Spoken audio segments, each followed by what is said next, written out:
ఆనంద్బాగ్ మాజీ MLA camp కార్యాలయంలో Malkajgiri Congress party ఆధ్వర్యంలో విలేకరుల సమావేశం నిర్వహించారు.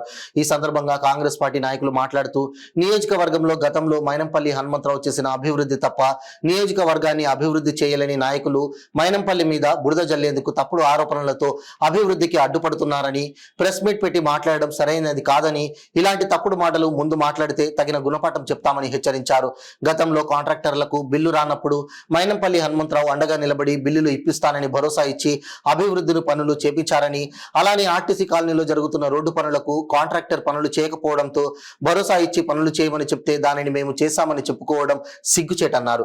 ఆర్టీసీ కాలనీ ఎమ్మెల్యేకు ప్రజల నుంచి జరిగిన నిరసనను దాడిగా చిత్రీకరించి మైనంపల్లిపై బురద జల్లితే సహించమని, మైనంపల్లి పుణ్యాన గెలిచిన కార్పొరేటర్లు మైనంపల్లిని విమర్శిస్తే మూల్యం చెల్లించుకుంటారని హెచ్చరించారు.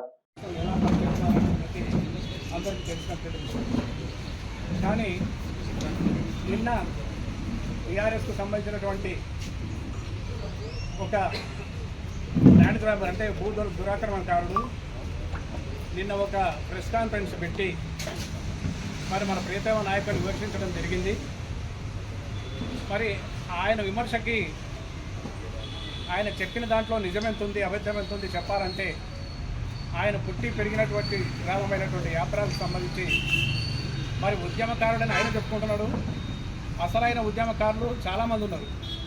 మీకు ఎలా చెప్పాలంటే మేము ఎందుకంటే అప్పుడు ఓన్లీ స్టూడెంట్స్ని 69లో 389 మంది స్టూడెంట్స్ చనిపోయారు. మేము ఉద్యమం చేసినప్పుడు ఇప్పుడు ఉద్యమం చేస్తున్న వాళ్ళు చాలామంది.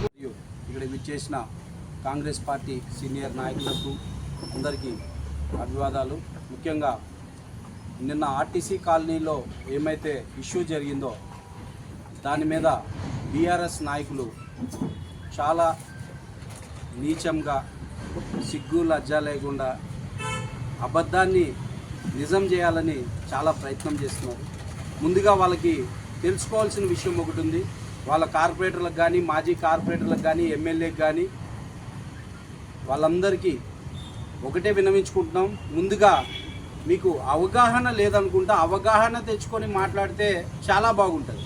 ఎందుకంటే ఇప్పటిదాకా ఏదైతే 18 కోట్ల రూపాయల వర్కులు మల్కాజీ సర్కిల్లో అవ్వటానికి రెడీగా ఉన్నాయో అవి శాంక్షన్ చేయించింది మైనంపల్లి హనుమంతరావు. కావాలంటే మీరు రికార్డ్ పరంగా చెక్ చేసుకోవచ్చు.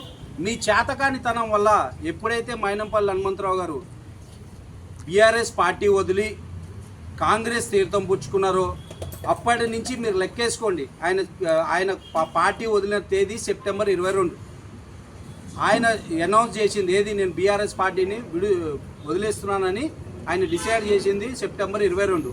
అప్పటికే శాంక్షన్లు అయ్యి ఉన్నాయి. వర్క్ శాంక్షన్ అయ్యి కొబ్బరికాయలు కూడా అయిపోయినాయి. ఆయన ఉన్నప్పుడే ఇనాగ్రేషన్లు అయినాయి. అంటే పనిచేయాల్సిన బాధ్యత ఎవరిది? హనుమంతరావు గారు కాంగ్రెస్ పార్టీకి వచ్చారు. అప్పుడు పనులు ఎవరు చేయాలి? అదే బీఆర్ఎస్ నాయకులు ఎవరైతే ఉన్నారో ఇప్పుడు కార్పొరేటర్లు, మాజీ కార్పొరేటర్లు, ఎమ్మెల్యే అనుకునే నాయకుడు వాళ్ళందరూ కంప్లీట్ చేయాలి. కానీ ఏం చేసిరు? అది చేస్తే ఆయనకి క్రెడిట్ వచ్చి రేపు ఆయనకి ఓటు బ్యాంక్ వస్తుందన్న రాజకీయంతో దాన్ని అంతా ఒత్తుపెట్టిన నాయకులు ఎవరు?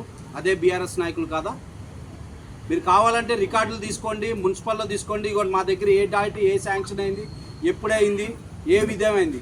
ఇంకో విషయం, ఇక్కడ 18.5 కోట్ల రూపాయల వర్కులు ఏవైతే ఉన్నాయో దాని శాంక్షన్లో 18 ఉద్యమం నడిచింది. ఎంతోమంది బలిదానాలతో నడిచింది ఉద్యమం. వీళ్ళ ఇంటి కోసం కాదు కదా. కాబట్టి ఎంతమందికి మల్కాజ్గిరి నుంచి ఉద్యమకారులకు పదవులు ఇచ్చిరో చెప్పు. అందుకనే ఎంతమందికి ఉద్యోగాలు వచ్చినాయో చెప్పు. ఉద్యోగాల కోసం తెలంగాణ ఉద్యమం నడిచింది. మన పిల్లల భవిష్యత్తు కోసం ఉద్యమం నడిచింది. ఈ పథకాల కోసం కాదు. కాబట్టి అది గుర్తించినటువంటి ప్రతి ఉద్యమకారుడు కూడా ఈరోజు తెలంగాణ ఇచ్చిన పార్టీ,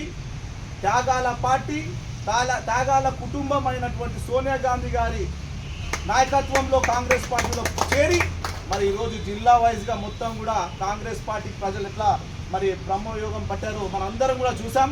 ఖచ్చితంగా గ్రేటర్ హైదరాబాద్లో జరిగినటువంటి మిస్యూజింగ్ ఏదైతే మన మల్కాజ్గిరిలో జరిగిందో, మల్కాజ్గిరి ప్రజలు దయచేసి మీరు ఒకసారి గమనించాలా. మీరు వీళ్ళేం చెప్పినారు, వీళ్ళు ఏం చేస్తామన్నారు, వీళ్ళు ఏం చేస్తున్నారు?